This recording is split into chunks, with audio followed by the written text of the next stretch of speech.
Whoa, hey. Oh, the flash is on.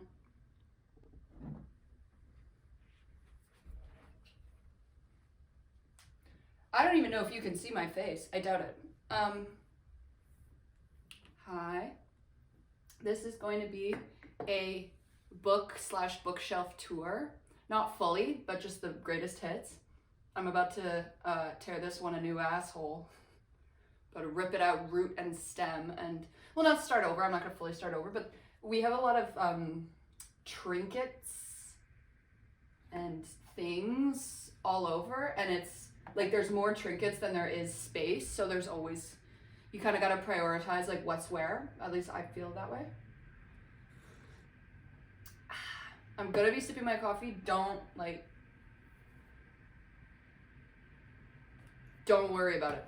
I'll also probably, yeah, I'll give a rundown. Okay, yeah, let's do that. I'm gonna give a rundown of what we're working with before I start it. All right, let's do this. Karma police. All right, I've got you on this thing. Can you see? Okay, so here's the, it's not good to post pictures of your home online, but all right, ready? So we're gonna start from the top. Okay, we're gonna speed run this shit. Ready? Geode, plant cutting, enfant qui joue, stop sign that I once had a light under, so it was a lamp. Wicca ass friendship candles, my baby picture, Jenna's baby picture where she's upside down in this helicopter. Candle. Yeah, I'm also gonna dust. That's why we're doing this. Candle, dried flowers that Jenna got me for Valentine's Day. Other dried flowers that Jenna's friend got her a while ago. These bronze things. We're gonna do the books later. This is just for the other stuff. Bronze things, incense holder candle, camel, candle, tarot, candle, Icelandic goat fur thing, glue Hickenstein, obvi, crystal, turtle, shout out Megan, little lamp, crystal ball, tea light, another brass bunny, for real friend, antler. This is a beautiful photo album my friend Sydney got me, filled with photos from my that's Jenna's vapes in this little basket that I made years ago. Dog skull, crab, deer jaw, candle, rock, little vase I made with Christmas tree cuttings from Christmas, mirror, hi, Praha, candle holder from Prague, beautiful.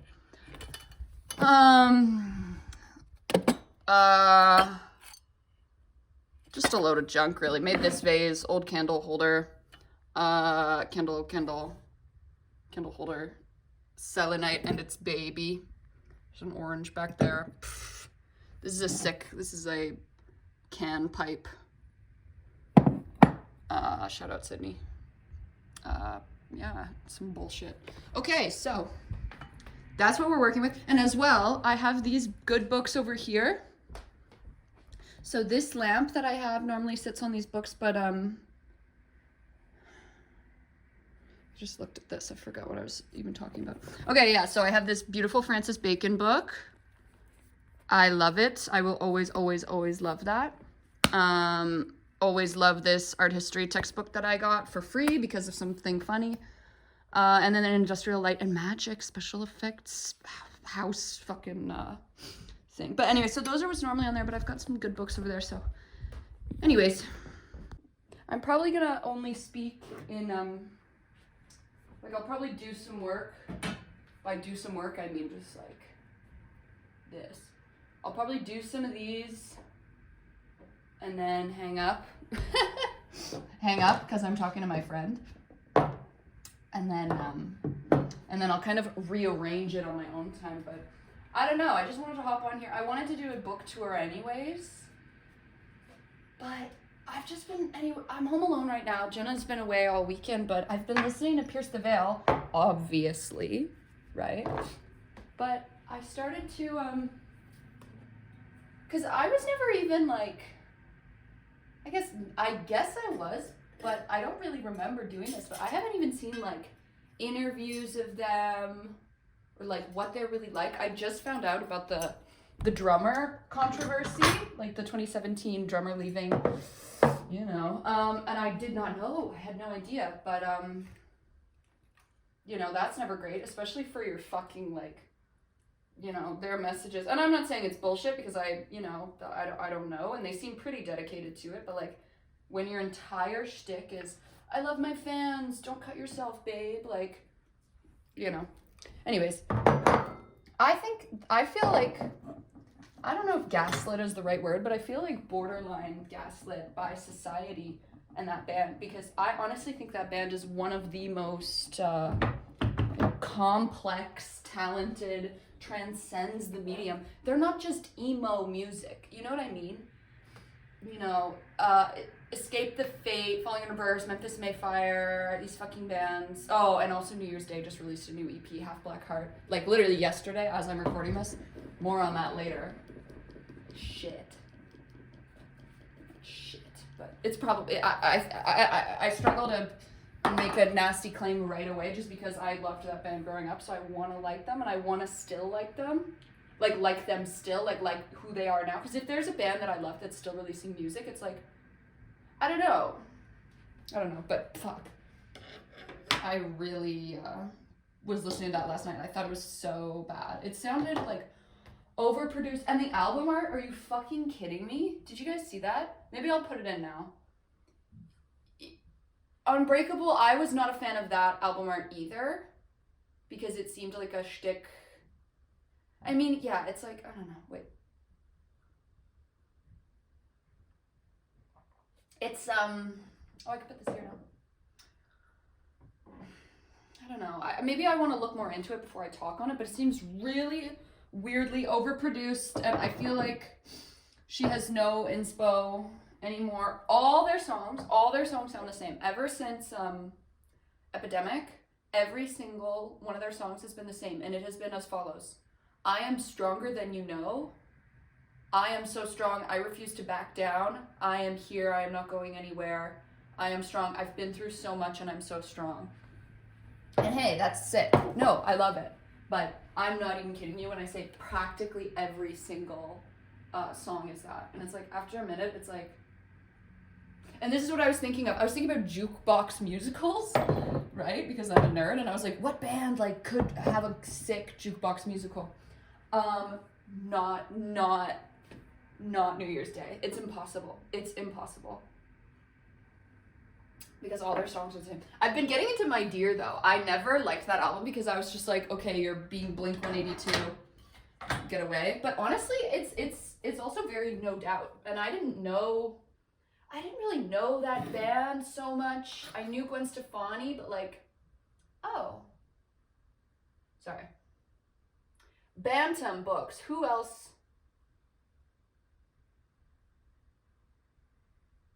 Who else did Bantam? I'm looking at this. Okay, it doesn't matter. Someone I know. Oh, this is a fucking orange and I'm throwing it out. It's so pathetic. I make myself sick.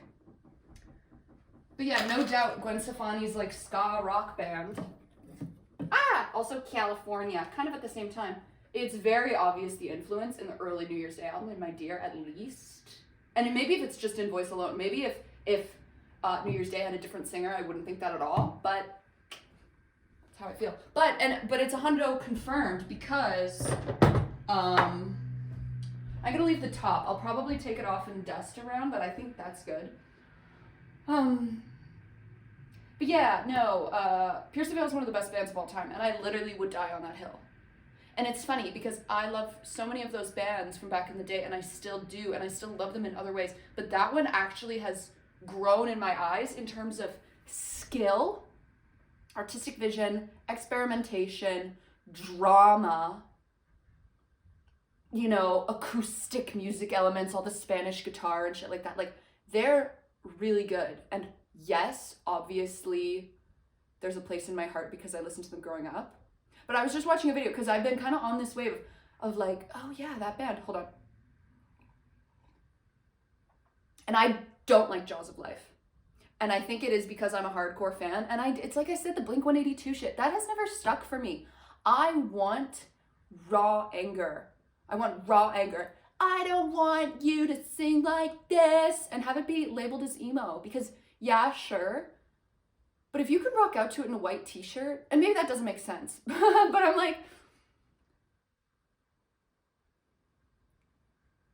that stuff seems very white t-shirt to me, and I can't explain it. But like a lot of bands like that, and even All Time Low, and I always liked All Time Low, but like it's the same thing. It's like a lot of these bands that I really loved, I go back to and I'm like, that's whatever. Like obviously I'm still like gonna like feel a certain reaction to it and a certain dopamine level with it, but it's like I don't actually stand by All Time Low.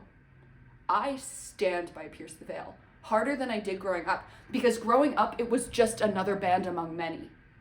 If you had asked me on my hierarchy, it would have been in the top 10, but it wouldn't have been what it's at now and the level of respect I have for them now. And okay, hold on. You gotta give me 1 second. Hold on.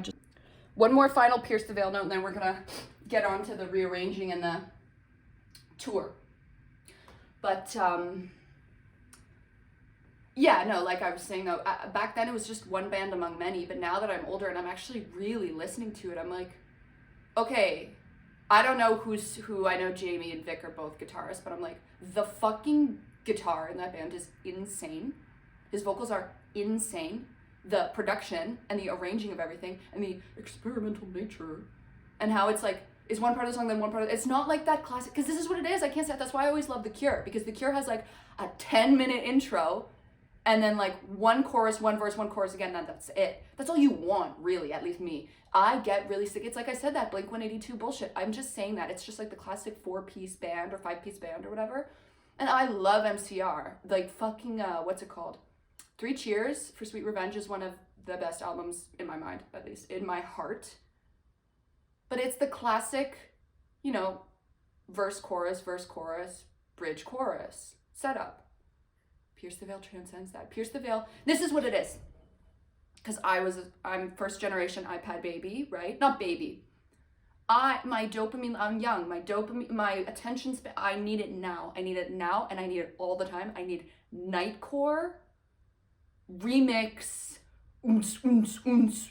craziness all the time, jam-packed. That's Pierce the Veil. And before, well, maybe not before, but it's like, TikTok wasn't around when they were coming.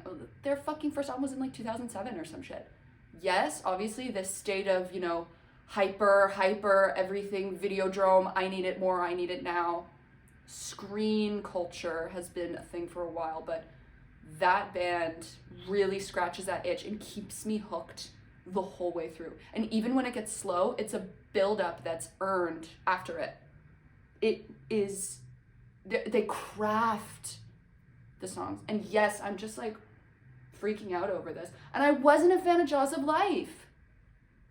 And I'm sorry to them. I'm glad that you guys like Nirvana. It's not in my backyard. This is pretty fucking bitter now that it's... Okay, and I also ran out of coffee. If I have like shit stains like around my lips, just ignore it. I don't have coffee right now, but I do have espresso powder. But our espresso little, like mocha, not mocha, but like, I don't know what it's called. Those little like, you know what I'm talking about. We have one of those, but it's tiny to make the espresso, but it's tiny and it makes one, but I'm insane and I need a lot of coffee. At least this point right now in my life, I go through phases. Don't judge me.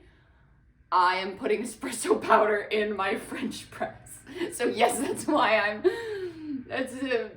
yeah. So let's do a book tour. Here.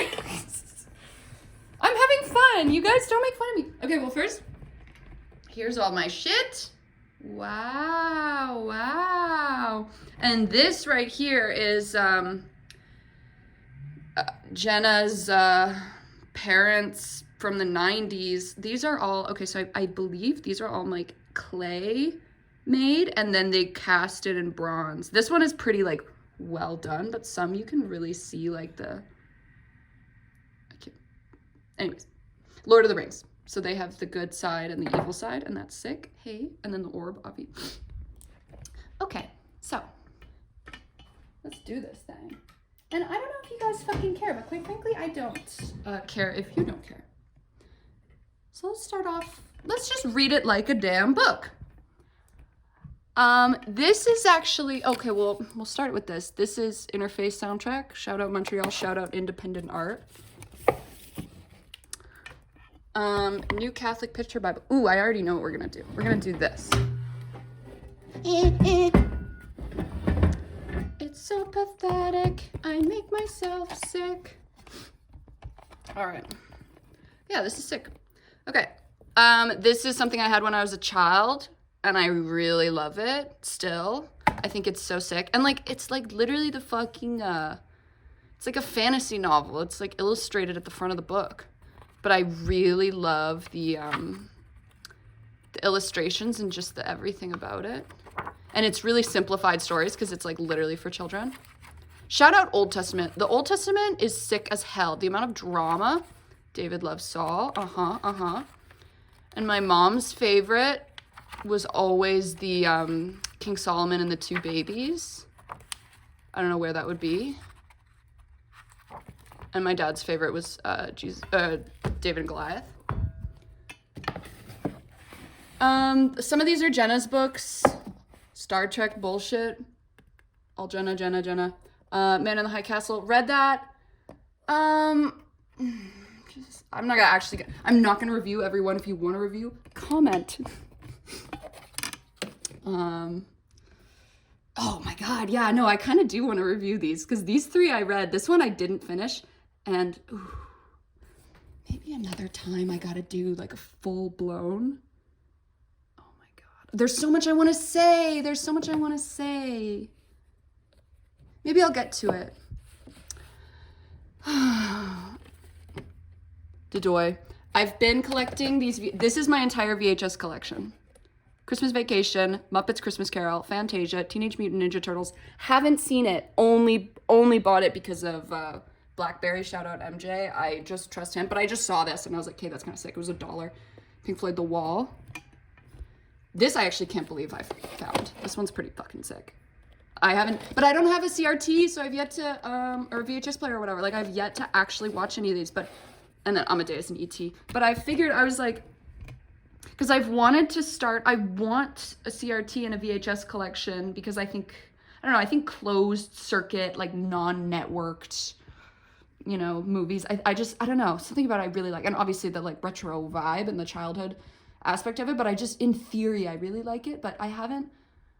Anyways, what started was E.T. I found E.T. and I was like, I need to buy this. I literally need to buy this. I don't fucking care if I don't have one yet. And then since I bought that, now I've just been like really just going off, but sorry about that. That's so gross. Hunter Thompson, Hell's Angels was good. Fear and Loathing is better. This is my literal probably all-time favorite book. Yep. Elvira, memoir. Ragtime still haven't read, been meaning to. Don't talk to me. Lost Transmissions, this book is actually really good. The Secret History of Science Fiction and Fantasy, it's just a whole bunch of, it's almost like short stories, but it's like a whole bunch of different sci-fi projects that never got off the ground. So it's a lot of like films that got shot down because of budget reasons, which is unfortunately so common in sci-fi fantasy stuff. Jodorowsky's Dune, the biggest kind of example of that, but that's a good book and it has a lot of cool stuff in it and illustrations. Book Safe, I don't even know what's in here right now. I sometimes put my phone in here. Yeah, I sometimes put my phone in here when I'm like feel like I need to get away. House of Leaves, want to read that again. Didn't technically finish it, but I don't know if that's a book you can finish, but that's my dad's favorite book and I really like the vibe of it, like I said, but that's the kind of book that like because if you fall off any book, if you fall off any book and then you get back to it, you're kind of like, oh, what's going on? Like, and then it's like hard to. This book is really bad for that because I literally was like you need to be in it, or I found at least to really be into it. Talisman, Joy of Cooking, Art and Science of Hand Reading. Okay, these are sick. Shout out Riley. These are Adventure Time title cards. Like all these, and it has like the so these are seasons, I think it's 3 and 4. Or no, it's 1 and 2 and 3 and 4. It doesn't even say. Weird. Yeah, it has like the sketches and like some alternate versions and stuff and little stories behind it. I don't know. I fucking think it's sick. I love Adventure Time title cards. I want to get all the seasons because they only get better. Fucking D&D nerd. Oh yeah. Oh, this is where we're at. It's kind of weird how I have like some shit that is not Game of Thrones in my Game of Thrones section. But yeah. But okay, Pillars of Creation. This was the one I was telling you guys about last week. I started reading this and I was like, this is the 7th book. What the fuck? Clash of Kings. Beautiful, prized possession. I love this one. Shout out Stannis. More on that later. These are the OGs that I read that I got at a yard sale. $6 set for $5. You know.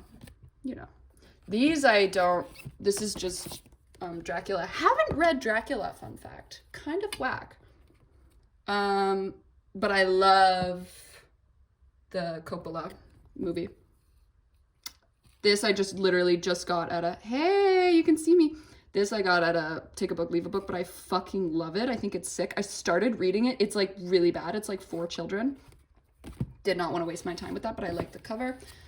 If you know, you know. If you know, you know. If you know, you know. Are you kidding me right now? Are you kidding me? Are you kidding me? Can you see? If you know, you know. Fire and Blood, the doy. Shout out Riley, do you remember that? Oh my god. I don't even know if you bitches know. That one when I said, I am mad, it's my fault, but yes, I am mad. My loving sister saw my bootlicker video and bought me The Storm of Swords. And I started reading it over Christmas, but yeah. Oop, something just happened. This is actually a really good book. Wolfgang Palin was someone I did not know before this book. My grandma got this for me, actually.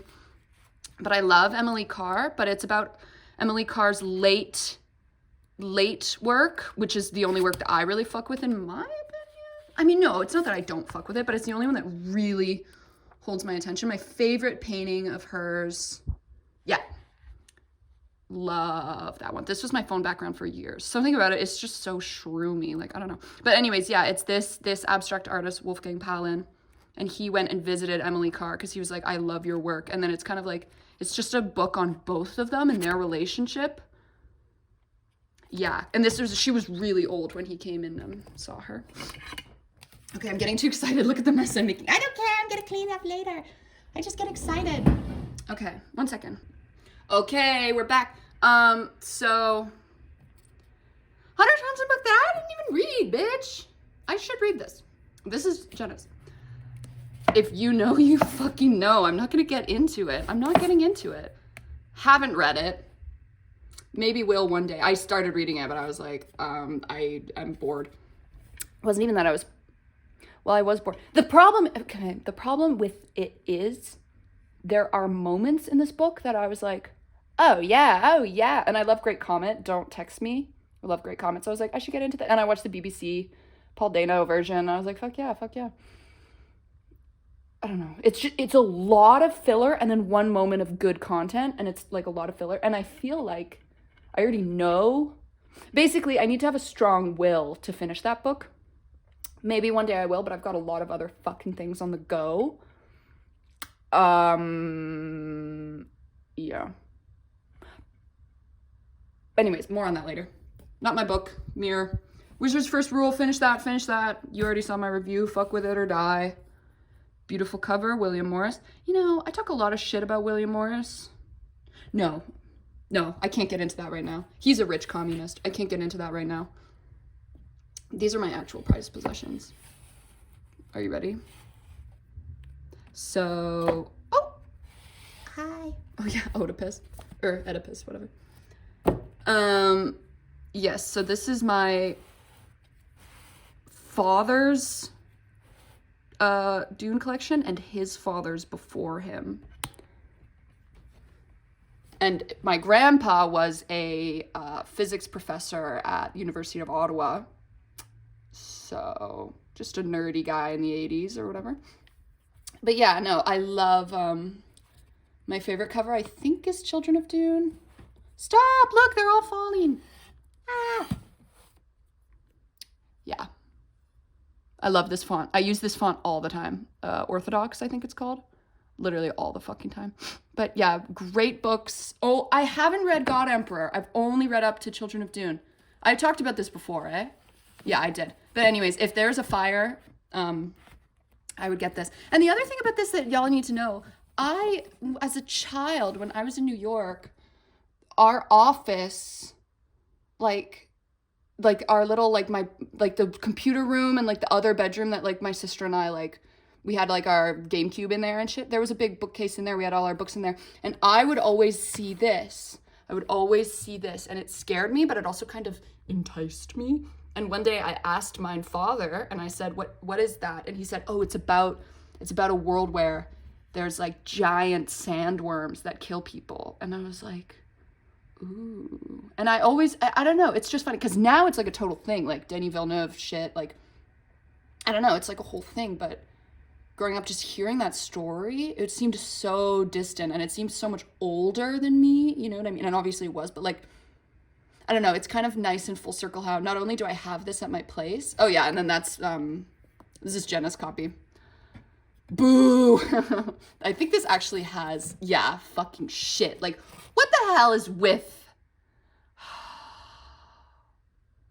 This is what makes me sad. This is the, if you want to know, like, the 421 about me, and I know that doesn't make sense, my mission in life is to stop this and go back to this.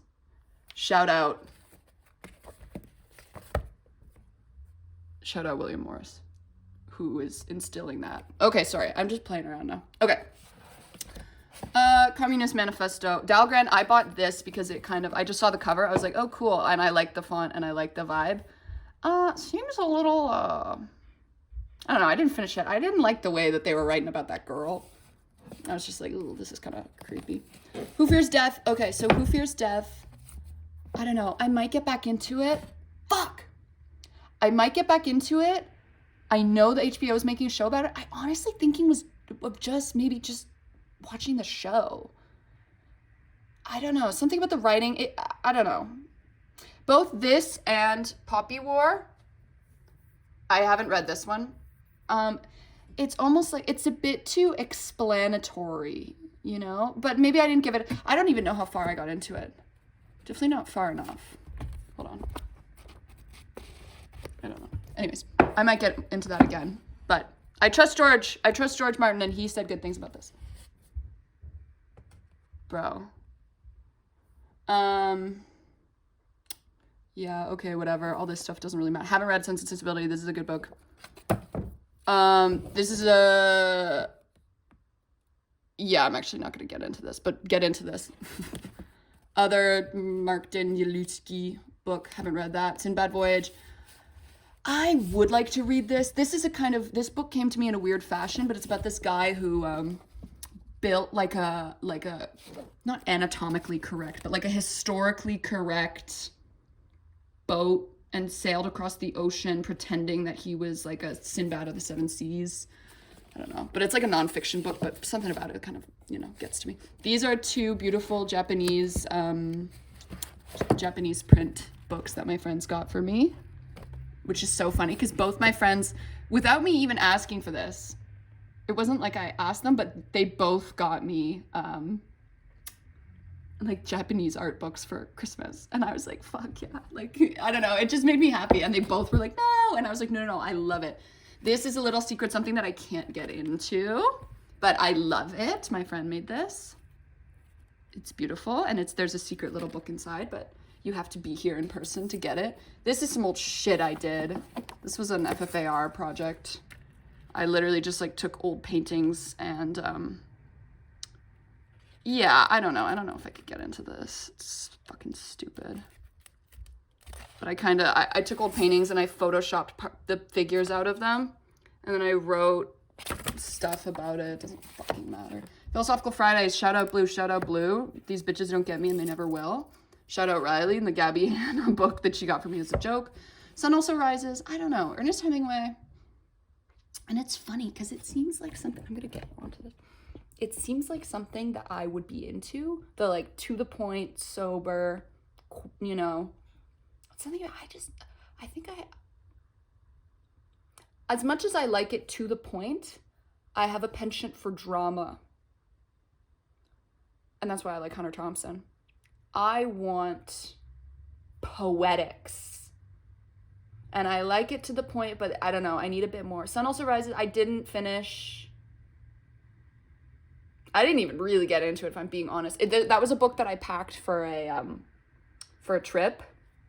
I was going back to Ottawa, and I was like, normally when I'm at a rideshare location, I like sit and read. And then I was reading, but then I can't read in the car because it makes me nauseous. So the moment I get in the car, I just switch over to music. And then the rest of the Ottawa trip, I didn't even touch it. And then when I got home, I was just like, okay, and I just put it back on the shelf. It didn't really catch my attention. Curious Instance of the Dog of the Nighttime, haven't read it, have seen the play. It's good. Lord of the Flies, obvi, read it in school a million times. I actually think that this copy belongs to, yeah, look at that, bitch. I stole this from the library. That's why I could tell, because it has this plastic covering on it, so I knew. Oh my god, that's so fucking funny. Yeah, I stole that from my fucking British middle school. Animal Farm. Oh, okay, I actually hate how this is tucked away. This is one of my favorite books I have. The One Miro painting. The Tilleyed Field. Shout out, shout out, shout out, shout out. It's really beautiful. I'm totally gonna put that one aside, actually. Get back to that. Outlander, Dodoy, bitch. Same thing, haven't read it. Have seen the show, don't want to talk about it.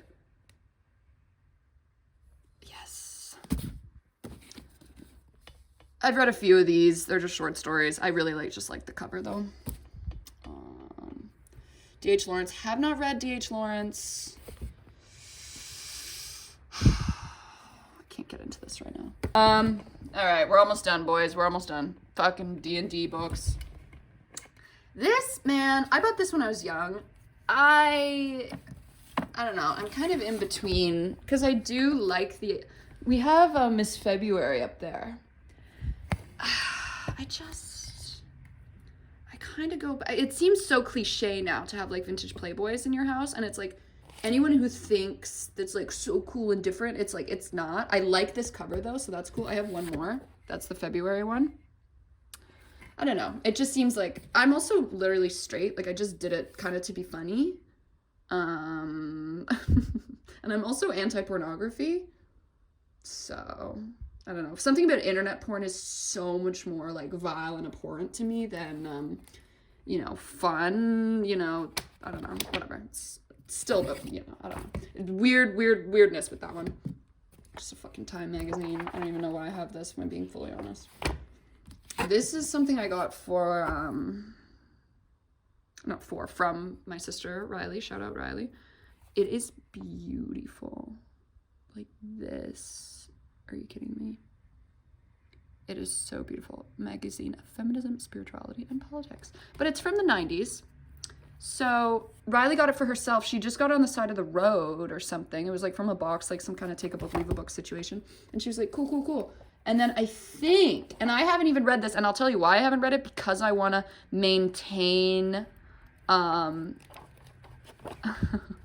want to maintain my, you know, ignorance is bliss. Oh, it's so fucking nice.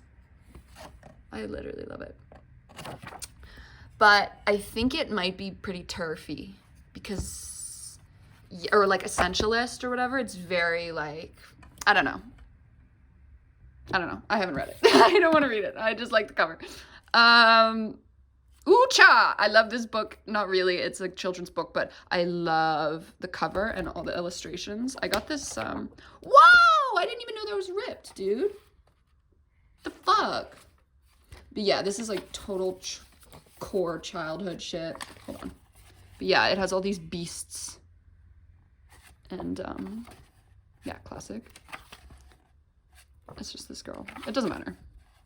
Yeah. Oh, he's eating the fudge, double fudge. Yeah. Oh, yeah, and she's teaching them manners. That's the whole thing, because they all are like, gimme, gimme, gimme. And she's like, if you had just asked me for my bucket of treats, I literally would have given them to you. Fucking Colin Farrell as Alexander. I have so much to say on that movie. D-Manifesto, printed out version of my antinatalist scripture. Let's read an excerpt. No, I don't think I will. The Zamboni of mass consumption. Okay, no, I'm actually not going to be reading that. Juxtapose. Oh, this is incense. Jenna's. Oh, God. Sorry, guys. I'm almost done. This is an art magazine. Whoa. Oh, hi. What's up, dude? I didn't even know you were in there. What the fuck? I wonder if there's more in there. Oh, hi. Okay, whatever. More fucking goddamn Wizard's First Rule series that I bought. I bought like the first 5 because I was on a hyperfixation being like, I need to catch up with my Temple of the Winds or whatever. Not Temple of the Winds, but anyways, I don't know if I'll get to those. Hey, wow. This I found in the basement of my place. It's like DVDs of Spike Jones and I don't know. I just think that's cool. I'll get into that later. None of my shit. Yeah, that's about it. Okay, thanks guys. I'm gonna put this all back now. Okay, bye. I'll be back. Y'all know the fucking drill at this point. It's part 2, and I might have a part 3. And that is, I just like cooked and ate and then went to the grocery store and did all this stuff. And I'm like, wait a second, let's give a final recap on my bookshelf tour. First off, I'm not even going to show you what I did because I didn't even do anything. I just kind of dusted and rearranged some stuff. It's like literally not worth it. I'm still probably going to move some stuff around. And I'm also, it's going to be loud because I'm doing shit. What? But I kind of just wanted to talk about The Unsleeping Eye, which was the book that I pulled out, and I was like, oh, I want to talk about this. No, I can't. I need to keep moving. Weird. Wait. I guess it was because it came on early, and I was like, if I stop at everything, then I'll have to stop at everything or whatever. So I got a decent amount of way through that book. I found out about that book through Lost Transmissions, the sci-fi book that I was talking about. And that was just on the slept on section. It got published. It's a book, but it was, it's a small sci-fi, world, near future where, everything's pretty much the same, but everyone's health is like really good. Like people live forever. And there's this girl who gets, is a woman. It's like this full grown businesswoman. She gets, cancer or like she gets some kind of sickness. And maybe I'd like to read the Lost Transmissions article again because everything that I was going to say in this commentary was a little unfounded because I haven't read it in a while. But anyways, yeah, so this girl gets really sick and she's dying and she's in her 30s and she's dying and everyone's like, what? And it's a spectacle. Society, like a Kardashian, like a, classic celebrity culture. Vicariously, I live while the whole world dies. Much better you than I. I watch a TV. I own a TV because I want to watch Catherine Mortenho die. Oh, this is what I was talking about. Anyways, this woman is dying, and this guy, he's like sold his soul to the devil, basically. He signed his life away and got his eyes replaced with cameras. So he'll be looking and like filming, and the people who, But anyways, so it's about that guy who sold his life away and was already kind of regretting it, has to now follow around Catherine and film her because basically the cameras go up and they're like, Catherine. She's like, get the fuck out of here. Let me die in peace, basically. And this guy has to like earn her friendship. It's the classic case of like, you go in to sow discord in the group, but then you realize you love the group and then it's the conflict within. And this guy has to like film her, but he helps her get away because she's like, this city is killing me, we need to go. And they become friends. I don't even think they become lovers. I think they just become friends. But he helps her escape, but he's filming her the whole time. And I don't know. I should finish the book. Doesn't it sound so good though? And I think like, basically what I was going to say is this idea, the plot of the book sounds so much better than the book itself. I was more than halfway through and I don't even think that she met him yet. There was a lot of bullshit about like her ex-husband and his ex-wife, and like there was just a lot of filler, and I wanted tragedy drama duet. I wanted a 2-part duet where this woman who is hard on everyone and herself is learning to love and learning to find hope in a mistreating world, in a world that's constantly bombarding her. She's gonna have her guard up with this guy, and then eventually she'll become friends with him against her gut instinct, but the whole time he is lying to her. And I think this is my dream ending. He films her the whole time and he helps her get away, and they exchange words of true love, not romantic love, but just true, genuine respect. And then he films her die, and she never finds out that the whole time their entire love story was on display for the whole world to hear. How fucking sick is that? It is beautiful. It is tragic. It is really good in my head. But I was reading the book. I was like, this is actually not giving. It was like, I heard about this small blurb of the story, and basically this book was being like, this is a classic. This is, in my mind, a classic. It's an awesome book, but no one cares about it. It's not, you know, I think it's by D.G. Compton. I'll have to look that up. The Unsleeping Eye is the name of the book. But yeah, I was reading it. I was like, this is actually not giving. It wasn't giving what I thought, but I might give it another go, because it's true, I didn't finish it. Who knows? But how sad is that? Okay, I'm gonna make this quick. I just have a few more things to say on Pierce the Veil. So first off, Jaws of Life. Just watched a little interview, recent one.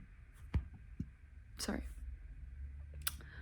The Striker tuna on toast one, if you fucking care. But in it, the guy said something, or no, he was like, oh, yada yada, blah blah blah, talking about the album, talking about life, and then Vic Fuentes, the frontman, guitarist, writer, and vocals, I think, was like, yeah, no, growing up I always loved Pearl Jam and Stone Temple Pilots and yada yada, all these like 90s bands, the Cranberries, stuff like that.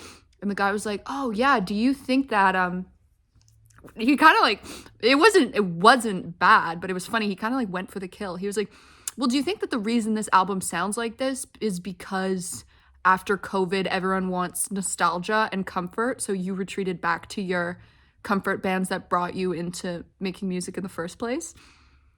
And he was like, yeah, but he kind of avoided the question. He was like, oh, you know, blah blah blah. But I was like, oh, so that's what it is. I believe that. I believe that to my core. So that's one part. I don't know if I had anything else to say on that. But another thing, I think, because I was saying I feel gaslit by society about how good this band is and how I feel like nobody fucking cares. Obviously, they're popular. But I think the thing, and this is the thing, is because I know I know that Pierce the Veil is beloved mostly by women, but the reason it isn't in the goated conversation is because, unfortunately, the people who are making those goated conversations are men, and I think they get the same Arctic Monkeys treatment. Arctic Monkeys being more palatable, I guess. Like, more people commonly like Arctic Monkeys than like Pierce the Veil fans. Like, that's, you kind of gotta be, in my opinion, you kind of gotta be in love with Pierce the Veil to listen to them. But like, many people know Arctic Monkeys or know a few songs. I think they get a similar treatment because the front man is like a good looking guy. You know what I mean? I feel like, and this is a theory, I'm not sure, but I know for a fact when I introduce my male friends to Arctic Monkeys, they're like, oh, I don't want to, oh, no, I don't fuck with Arctic Monkeys like that. I'm like, wait, why? Like, you like all these other bands, like they're actually a great band. And they're like, I don't know, I'm just not into it. And I'm like, oh, it's because of the Tumblr girl fan base you're scared to be associated with, right? Once again, just a theory. But I think I'm right. And I think that a lot of the true born, I mean, hey, I also don't get out that much. And I'm basing all of this off of the limited experiences I've had actually talking to emos in real life. New ones, not my sister and my cousins who all love Pierce the Veil. But like, I feel like guys and some maybe even, who knows, brainwashed women, who knows. But just the general lay person, I feel like they already disregard the band because of their like, babe, don't cut yourself, you're so sexy vibe that they give off. And they do give off that vibe. Hundo. I think a lot of their old stuff definitely is like, ooh, it's kind of like Effie Stoneham and Freddie. It's like, I'm so broken, fix me. I'm just a girl and I'm so fucked up and I love red roses and blood. These aesthetics, you know. And that's why maybe, I don't even remember what I'm talking about. Do you know what I mean? Do you guys know what I mean? I feel like, I don't know, I'm saying the same thing over and over again. But I do believe this. I do believe that they don't get the level of technical acclaim that they should. The song structure and guitar and vocals on top of it and the like all of it. How well crafted and jam-packed and full of talent the music is pushed to the side because of their, you know, emo girl Warp Tour, Broken Heart fan base. I don't even want to say fan base because although yes, but it's also the vibe that they get off, especially in Collide with the Sky, which is like their album. Sorry. Like you listen to fucking, is it Props and Mayhem? I kiss the scars on her skin, I still think you're beautiful and I don't want to lose that song. Anything else? Anything else that we got? Come on, guys. If we're getting it off our chest, we're getting it off now.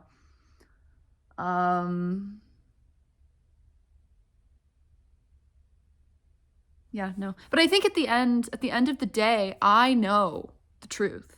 I know they're a great band. And I don't actually need the whole world to be on my side because, well, on one hand, I love being a contrarian. And I love picking a random hill and dying on it. But this is no random hill. This is a hill born of my childhood and trauma, whatever. Being depressed in middle school.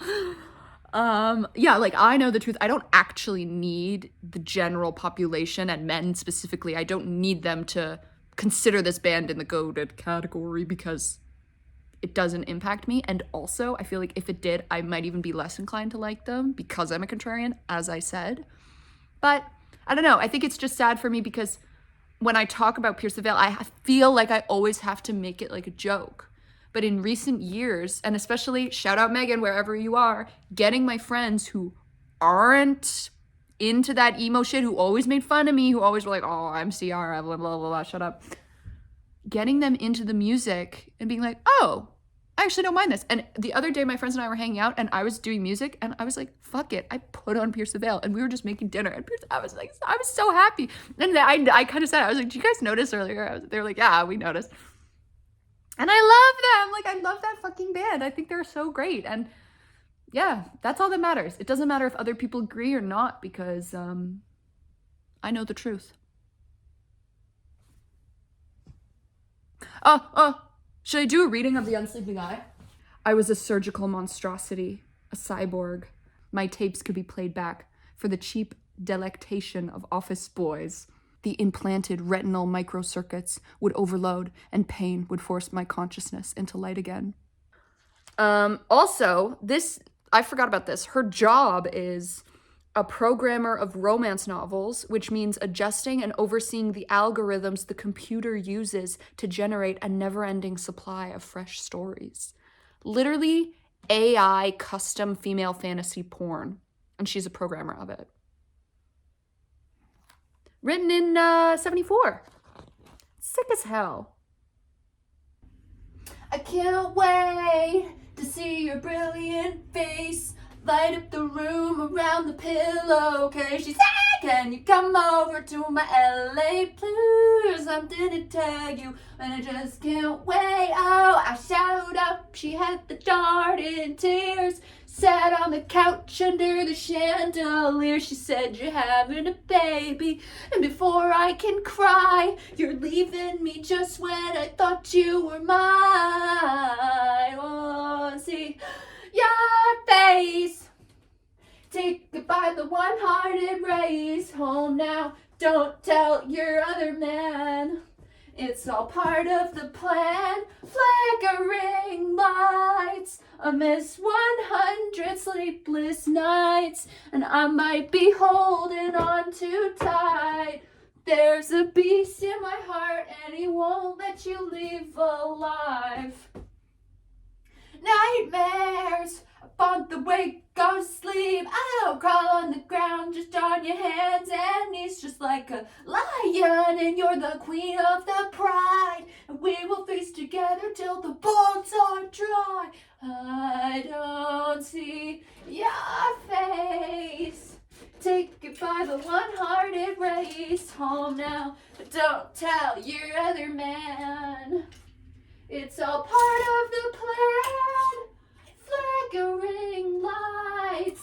I miss 100 sleepless nights, and I might be holding on too tight. There's a beast in my heart, and he won't let you leave alive. Do you still love me? I am dying to know. Or did you forget what we shared? A little sadder, I'm never even there. Oh.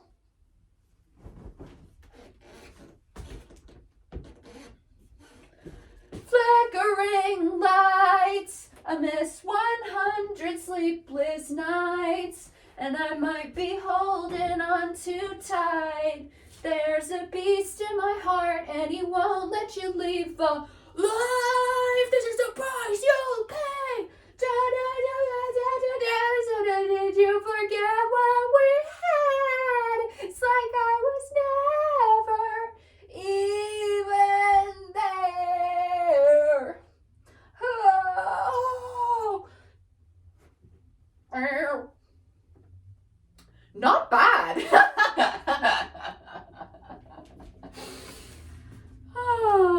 I made this shirt last week and it kind of survived the wash. That's really the test. You can make shit all you want, but if it only is it a success if you put it through a washer and dryer. Okay, now, any more song requests? No? No one?